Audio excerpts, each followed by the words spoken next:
Cardigan and Flicker, Valley Guardians, Season 3, Episode 5, A Journey to Save the Veil.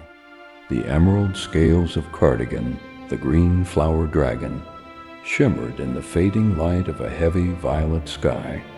Each beat of her massive wings felt like a struggle against an invisible weight. Beside her, the wind felt different, hollow, and quiet. Below, the Vale, once a land of bright colors and singing winds, was now a fractured place of cold mist and broken shadows. She was flying toward the northern flats, the site of the great defeat. As she soared, her mind raced with a single terrifying thought. How can we defeat the shadows?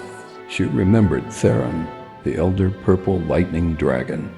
He was the strongest of them all, with a roar like thunder. Yet, Shadow Orion, the dark copy who had stolen the Protector's light, had swallowed Theren whole.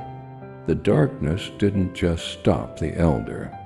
It copied him, creating a hollow version of his power while the real Theren was locked away in a cage. If the Master of Lightning could be captured, what chance did a flower dragon have? As Cardigan reached the edge of the old battleground, she slowed her flight. She expected to see an army of shadow dragons waiting for her, but there was only a heavy, lonely silence. The ground was covered in broken crystal pillars and uprooted trees. Right in the middle of the mess stood a small wooden outhouse. It looked absurdly ordinary, sitting in the middle of a war zone. Orion, Cardigan called out, her voice shaking. are you there? A quiet, embarrassed voice came from inside. Cardigan, is that you? The door creaked open, and Orion stepped out. He was a white dragon, once brilliant as fresh snow, but now his scales were dull and stained. He beat his wings, rising slowly into the air to join her. He could still fly, but the celestial glow that usually followed him was gone.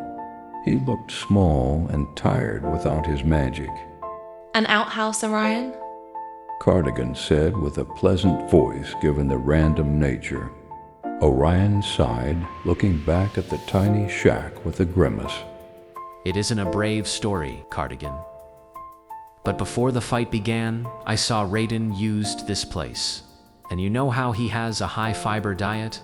So, I knew he left a lingering scent that was quite powerful and, potent. After Shadow Orion stole my light and I was left defenseless, I realized the shadows are very prideful. They think they are so perfect. They couldn't imagine me hiding in a place that smelled so vile. They searched the high hills, but they wouldn't dare step foot in here. It was the only place their vanity kept them from looking. There was no time to waste. The two dragons flew together, staying low to the jagged terrain to stay hidden. As they moved past the high peaks, Cardigan's eyes caught a flash of black movement. On the side of a steep cliff, a dark shape was crawling like an insect. It was Shadow Theron. The giants. Cardigan whispered. He is going to ambush Raynor's people. Cardigan dove downward, her emerald wings tucked tight.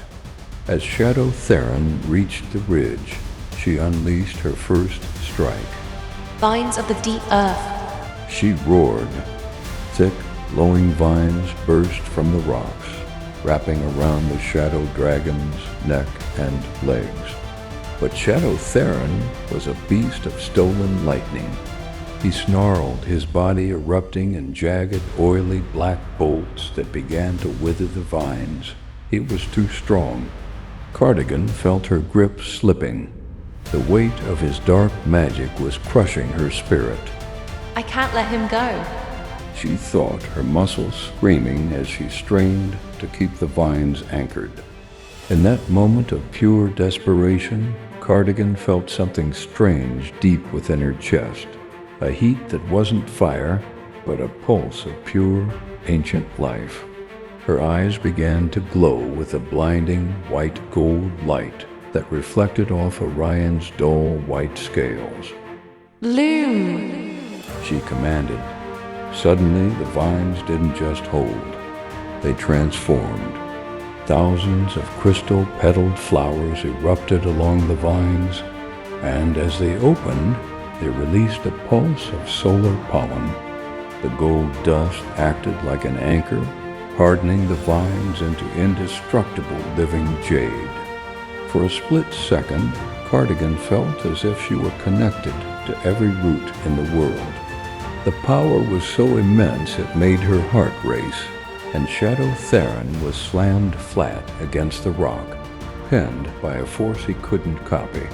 Raynor, wake up. Orion's voice echoed into the caves, his dragon roar lacking its usual magic, but still carrying the weight of command. The mountain began to shake as Raynor, a giant as tall as a hill, emerged with a massive stone club. Behind him, a group of burly giants followed, their faces set in grim determination.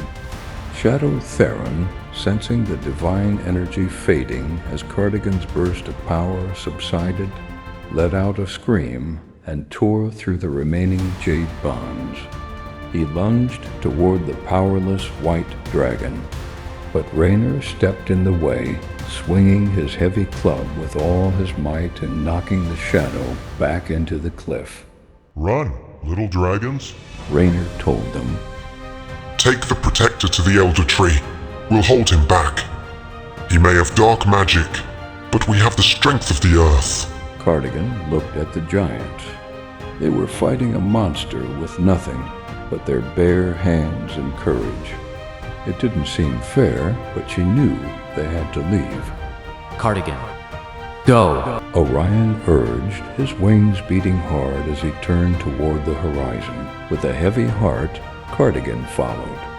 She looked back one last time and saw the giants surrounding the Shadow Dragon, their massive forms blocking the path like a wall of living stone. Shadow Theron is strong. I don't know if we'll be able to hold him off for long, and he can't get to the Elder Tree. Find out what Flicker, Buster, Aurora, and Rayden were up to during Cardigan's battle with Shadow Theron next week on Cardigan and Flicker, Valley Guardians.